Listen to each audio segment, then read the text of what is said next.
കണ്ടതും അതൊരു നിമിത്തമായിരിക്കാം. അങ്ങനെ സ്വാമിയുടെ കൂടെ 2 വർഷം ചെലവഴിച്ചപ്പോഴേക്കും ചിന്മയാനന്ദ സ്വാമിയുടെ ചിന്താഗതി തന്നെ മാറി.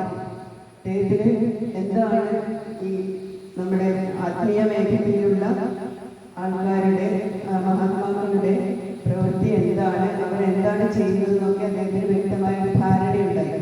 അതനുസരിച്ച് അദ്ദേഹം ആ 2 വർഷം ഇദ്ദേഹത്തിന്റെ കൂടെ ചെലവഴിച്ചതിന് ശേഷം തപോവൻ ശിവാനന്ദ സ്വാമി തന്നെ ഇദ്ദേഹത്തോട് തപോവൻ സ്വാമിയുടെ അടുത്തേക്ക് പോകാൻ പറഞ്ഞു. ഹിമാലയത്തിൽ തന്നെയാണ് തപോവൻ സ്വാമിയും. അദ്ദേഹവും മലയാളിയായിരുന്നു, പാലക്കാടുകാരനാണ്. അദ്ദേഹം വളരെയധികം വ്യക്തിപ്രഭാവമുള്ള ഒരാളാണ്, ശരിയായ സ്വാമിയാണെന്ന് പറയുന്നത്. അതുപോലെ ഭാഷ, നല്ല ഭാഷ നന്നായി കൈകാര്യം ചെയ്യാൻ അറിയുന്ന ഒരു വ്യക്തി കൂടിയാണ്.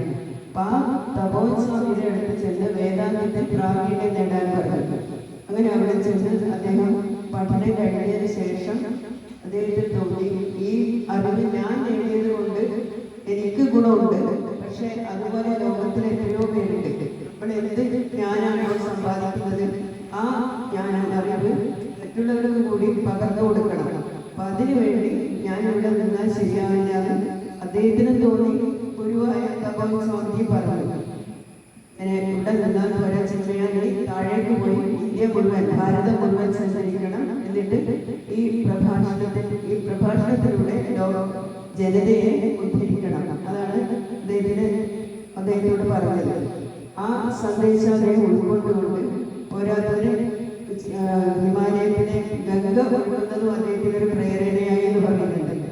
ഒരു ദിവസം ഗംഗാതീരത്തിരിക്കുമ്പോൾ അദ്ദേഹത്തിന് തോന്നിയത്രേ, ഈ ഗംഗാജലം ഇങ്ങനെ ഒഴുകി പല സ്ഥലങ്ങളിൽ എത്തുമ്പോൾ അതിന്റെ പരിസരങ്ങളിലുള്ളവർക്കൊക്കെ അതിന്റെ ഗുണം കിട്ടുന്നുണ്ട്, ജലം കൊണ്ടുള്ള ഗുണം. ആ ജലം എങ്ങനെയാണോ ലോകജനതയ്ക്ക് ഉപകാരപ്പെടുന്നത്, അതുപോലെ എനിക്ക് കിട്ടിയ അറിവ് ഞാൻ ലോകത്തിന് പകർന്നു കൊടുക്കണം എന്നുള്ള ലക്ഷ്യം വെച്ച് വന്നു അദ്ദേഹം. ആദ്യത്തെ പ്രഭാഷണത്തിൽ കേവലം 5 പേരെ ഉണ്ടായിരുന്നു, പൂനെയിലായിരുന്നു അത്ര. അപ്പൊ ആ 5 പേരിൽ നിന്നാണ് പിന്നീട് ആയിരങ്ങളായി വന്നത്. അദ്ദേഹത്തിന്റെ പ്രഭാഷണങ്ങൾ പറയുമ്പോൾ ആൾക്കാർ ഒഴുകി എത്താറാണ് പതിവ്. ഇംഗ്ലീഷ് ഭാഷയാണ് അദ്ദേഹം സ്വീകരിച്ചത്. അത് ചിലർക്ക് അതിനോട് വൈമുഖ്യം തോന്നി കാണും ആദ്യകാലത്ത്. കാരണം പക്ഷെ അദ്ദേഹം അത് സ്വീകരിക്കാൻ കാരണം നമുക്ക് തോന്നുന്നത്, അതായത് ഭാഷയിലൂടെ ലോകം മുഴുവൻ നമ്മുടെ സംസ്കാരം എത്തിക്കണം. അതിന് മലയാള ഭാഷ പോരാ, മലയാള ഭാഷ മാത്രം ഒതുങ്ങിപ്പോവില്ലേ, അതുകൊണ്ടായിരിക്കണം. പിന്നെ അദ്ദേഹത്തിന് ആംഗ്യ ഭാഷയിൽ നല്ല പ്രാവീണ്യമുണ്ട്. അങ്ങനെ ആ ഭാഷയിലൂടെ മനോഹരമായ പ്രസംഗങ്ങളാണ്. ഈശ്വര കൃപ കൊണ്ട് എനിക്കും 2 തവണ അദ്ദേഹത്തിനെ എനിക്ക് കേൾക്കാനുള്ള ഭാഗ്യം ഉണ്ടായിട്ടുണ്ട്. നമ്മളെ പിടിച്ചിരിക്കുന്ന പ്രഭാഷണമാണ് അദ്ദേഹത്തിൻ്റെത്. വളരെ നന്നായി തമാശയുടെ രസപ്രധാനമായ അദ്ദേഹത്തിന്റെ പ്രഭാഷണം. കൂടാതെ വേദാന്തം പറയുമ്പോൾ അതിന്റെ ഗൗരവം ഒട്ടും വിടാതെ അദ്ദേഹം നന്നായി സംസാരിക്കുമായിരുന്നു. അങ്ങനെ ലോകം മുഴുവൻ ഭഗവത്ഗീതയും ഉപനിഷത്തും നമ്മുടെ ഇതിഹാസങ്ങളും ഒക്കെ പ്രചരിപ്പിച്ച വ്യക്തിയാണ്. പിന്നെ കൂടാതെ ചിന്മയ മിഷൻ എന്നൊരു മിഷൻ സ്ഥാപിച്ചു. ആ മിഷൻ ഇന്ന് 500 ശാഖകളോളം ഉണ്ട്. ആ ശാഖകളിലെല്ലാം പ്രവർത്തനങ്ങളും നടക്കുന്നുണ്ട്. ആ ചിന്മയ മിഷനിൽ തന്നെ ആയിരുന്നു സ്വാമി അധ്യാത്മാനന്ദജിയും ഉണ്ടായിരുന്നത്. അദ്ദേഹം ആ മിഷനിൽ നിന്നാണ് ദീക്ഷയുടെ ചിന്മയാനന്ദ സ്വാമിയാണ് അദ്ദേഹത്തിന് കൊടുത്തത്. പിന്നെ ചിന്മയാനന്ദ സ്വാമിയുടെ ഗുരുവായ ബോധാനന്ദ സ്വാമി, അതായത് പഠിപ്പിച്ച ഗുരുവാണ് ബോധാനന്ദ സ്വാമി. ബോധാനന്ദ സ്വാമിയുടെ ശിക്ഷണത്തിൽ 2 കൊല്ലം പഠിച്ചതിന് ശേഷമാണ് അധ്യാത്മാനന്ദ സ്വാമിക്ക് ചിന്മയാനന്ദ സ്വാമി ദീക്ഷ കൊടുക്കുന്നത്. ആദ്യം പ്രബുദ്ധ ചൈതന്യ എന്ന പേരിലായിരുന്നു തിരുവനന്തപുരത്ത് 2 വർഷം. പിന്നീടാണ് കോഴിക്കോട് വന്നത്. കോഴിക്കോട് വന്നതിന് ശേഷം അദ്ദേഹത്തിന് സന്യാസ പട്ടവും കിട്ടി. ചിന്മയാനന്ദ സ്വാമിയെയാണ് ദീക്ഷ കൊടുത്തത്. അധ്യാത്മാനന്ദ സരസ്വതി എന്ന പേര് സ്വീകരിച്ചു. ആ ഗുരുവിനോടുള്ള ഏകമായ ആ ബഹുമാനം, ആദരവ്, സ്നേഹം ഇതൊക്കെ പ്രകടിപ്പിക്കാൻ ഉള്ള വഴിയാണ് അദ്ദേഹം പറഞ്ഞതുപോലെ സ്വാധ്യായ പ്രവചനം. നമ്മൾ സ്വയം പഠിച്ച് പ്രവചനം നടത്തുക. അതിനുവേണ്ടി സ്വാമിജി ഞങ്ങളെ ഏൽപ്പിച്ചു. അതുകൊണ്ട് ആദ്യം നിങ്ങൾക്ക് 5 പേരെ വന്നുള്ളൂ എന്ന് വിചാരിച്ച് നിങ്ങൾ വിഷമിക്കണ്ടെന്ന് പറഞ്ഞിട്ടുണ്ട്. ഈ പ്രഭാഷണത്തിനല്ല, മിനിമം 12 പേരെ എത്തിക്കണമെന്നാണ് ഞങ്ങളോട് പറഞ്ഞിട്ടുള്ളത്. അതിനൊട്ടും കുറയാൻ പാടില്ല. ഇത് പുറമേയുള്ളവരായിരിക്കുന്ന സംഭവ പ്രവർത്തകരെ കൊണ്ട് 12 നിങ്ങൾക്കുണ്ടാകാൻ പറഞ്ഞിട്ടുണ്ട്. അപ്പൊ അങ്ങനെ ആൾക്കാർ വന്നു കഴിഞ്ഞാൽ ഞങ്ങൾക്ക് നല്ല സന്തോഷമാണ്. കാരണം ഇത് അത്രയും പേരേക്ക് എത്തുമല്ലോ മതിയല്ലോ എന്നുള്ളത് സ്വാമിയുടെ ലക്ഷ്യം പോലെ. അങ്ങനെ ആ 12 പേര് പ്രഭാഷകരും 12 പേരാണ്. ശ്രോതാക്കൾ എത്രയാവാം, മിനിമാണ് പറഞ്ഞത് 12 പേര്. 12 പേര് ഒരാളാണ് ശ്രീവിദ്യ.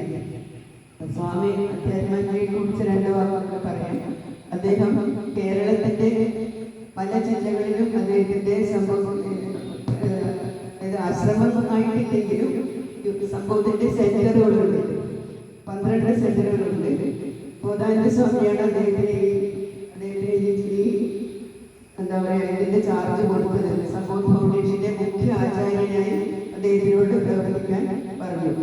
ചിന്മയാവിഷൻ വിട്ടതിന് ശേഷം, ചിന്മയാവിഷൻ 20 വർഷത്തെ സേവനത്തിന് ശേഷം ചിന്മയാവിഷൻ വിട്ട് അതിനുശേഷമാണ് അദ്ദേഹം സംഭവം ഫൗണ്ടേഷൻ എന്ന സംഘടന രൂപീകരിച്ചത്. നമ്മൾ കുറെ പ്രവർത്തകർ ചിന്മയിൽ നേരത്തെ പോയിരുന്നവരാണ് പലരും.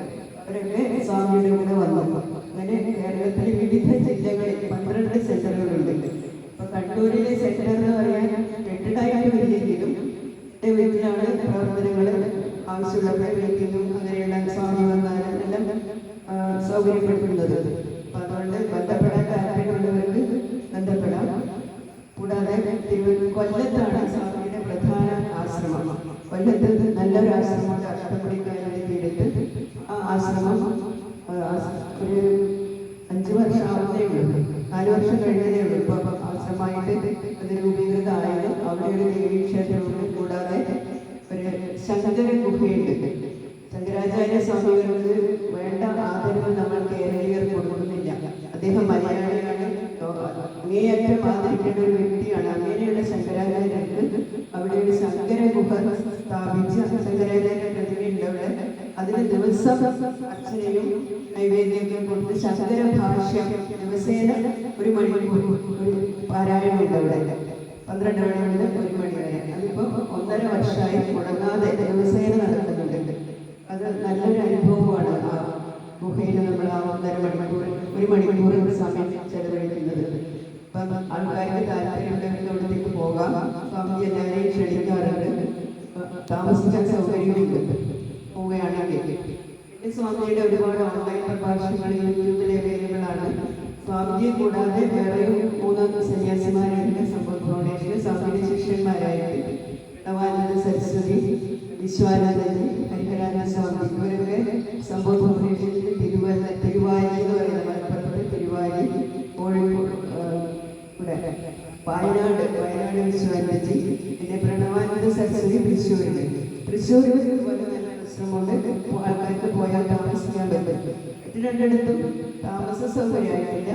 ചെറിയൊരു ഹോളും സത്സംഗം നടത്താനുള്ള സൗകര്യങ്ങളും ഉണ്ട്. അപ്പൊ അങ്ങനെയുള്ള ഈ സംഘടനയുടെ ഒരു പ്രവർത്തനം എന്ന രീതിയിലാണ് ഈ ചടങ്ങ് നടക്കുന്നത്. സ്വാമിജിയോടുള്ള ഗുരുദക്ഷിണയായിട്ടാണ് ഈ ഓരോരുത്തരും പ്രവചനം നടത്തുന്നത്. ശ്രീവിദ്യയെ കുറിച്ച് പറയാം. ശ്രീവിദ്യ നിങ്ങൾക്ക് എല്ലാവർക്കും പരിചയമുണ്ടാവുന്നതാണ് തോന്നുന്നത്. ശ്രീവിദ്യ വിളിച്ചിട്ടേ ആയിരിക്കുമല്ലോ വന്നത്. ഞാനിപ്പോൾ പരിചയപ്പെട്ടിട്ട് ഏകദേശം 8 വർഷമായി തോന്നുന്നുണ്ട്. സ്വാമിയെ കണ്ടിട്ട് ശ്രീവിദ്യ അവിടെ വന്നു. ശ്രീവിദ്യ നന്നായിട്ട് സ്വാമിയുടെ ഒരു ചിത്രം വരച്ചിട്ടുണ്ട്. കണ്ടാൽ ഒട്ടും വ്യത്യാസമില്ല, സ്വാമി തന്നെയാണെന്ന് തോന്നുന്നു. നല്ല ഭംഗിയുടെ ഒരു ചിത്രം. പെൻസിൽ ജ്യോതിഷ മേഖലയിൽ പ്രാവീണ്യം നേടിയിട്ടുണ്ട്. ഈ ജ്യോതിഷ കേന്ദ്രീകരിച്ച് പ്രവർത്തനങ്ങൾ നടക്കുന്നുണ്ട്. തൻ്റെ വൈകല്യത്തിന് പറയാനില്ല, ഏത് പ്രയാസമുണ്ട് നടക്കാനും എല്ലാ പ്രയാസമുണ്ട്. അങ്ങനെയുള്ള ആ പ്രയാസത്തിലായിട്ടും ധരേതാത്മനാത്മാനം എന്ന് പറയുന്ന പോലെ എന്നെ ഞാൻ തന്നെയാണ് ഉദ്ധരിക്കേണ്ടത്, വേറൊരാളെ ഞാൻ ആശ്രയിക്കേണ്ട ആവശ്യമില്ല, എനിക്ക് എന്നിൽ തന്നെയാണ് കരുത്ത് എന്നത് ഭഗവത്ഗീതയിലൂടെ വ്യക്തമായി മനസ്സിലാക്കിയ ഒരു വ്യക്തിയാണ് ശ്രീവിദ്യ. അങ്ങനെയുള്ള ശ്രീവിദ്യക്ക് ഈ ഒരു അവസരം കൊടുക്കാൻ ഞങ്ങൾക്ക് സാധിച്ചത് വളരെ സന്തോഷമുണ്ട്. ഞാൻ പറഞ്ഞപ്പോഴത് സമ്മതിക്കുകയും ചെയ്തു. ഇപ്പം ജ്യോതിഷത്തിന്റെ മേഖലയിൽ നിങ്ങൾക്കൊക്കെ അറിയാമല്ലോ, അതും നന്നായി നടക്കുന്നുണ്ട്. ഞങ്ങൾക്കും നല്ലൊരു ഭാവി പ്രവർത്തനങ്ങൾ നന്നായി വരട്ടെ എന്ന് ആശംസിക്കുന്നു എന്ന് പറഞ്ഞുകൊണ്ട് ശ്രീവിദ്യയെ ഇന്നത്തെ പ്രഭാഷണ രീതിയിൽ